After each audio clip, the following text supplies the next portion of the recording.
2018 সালের নির্বাচনে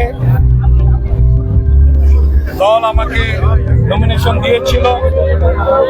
এর আগে বলতে হয় 2008 সালে দল আমাকে নমিনেশন দিয়েছিল। এখন ঢাকা বিভাগের মধ্যে আমি পাস করেছিলাম, আমাকে খুব সামান্য ভোটে কারচুপি করে ফেল করানো হয়েছিল।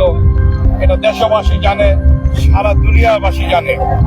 নারায়ণগঞ্জ সদর উপজেলা ফতুল্লার বিশিষ্ট শিল্পপতি বিএনপি নেতা মোহাম্মদ শাহ আলম 2008 সালে বিএনপির মনোনীত প্রার্থী হয়ে নির্বাচনে অংশ নিয়েছিলেন, কিন্তু সেই নির্বাচনে তিনি ষড়যন্ত্রের শিকার হন, এমনটাই দাবি করলেন তিনি।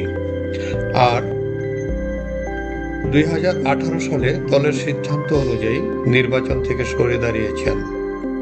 মোহাম্মদ শাহ আলম দলের প্রতি তার অগাধ শ্রদ্ধা, বিশ্বাস ও আস্থা অটুট রেখেছেন। বিগত 17 বছর ফ্যাসিস্ট সরকারের মামলা হামলার শিকার নেতাকর্মীদের পাশে দাঁড়িয়েছিলেন তিনি। নারায়ণগঞ্জ 4 ফতুল্লা আসনে এবার ত্রয়োদশ নির্বাচনেও মনোনয়ন প্রত্যাশী মোহাম্মদ শাহ আলম। এক্ষেত্রে তিনি ব্যাপক সমর্থন, তার পক্ষে ব্যাপক সমর্থনও লক্ষ্য করা যায়।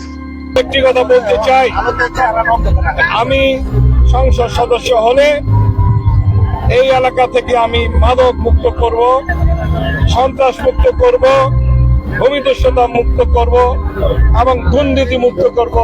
সবাইকে নিয়ে দেশ সেবা করব ইনশাআল্লাহ, এটা আমার অঙ্গীকার।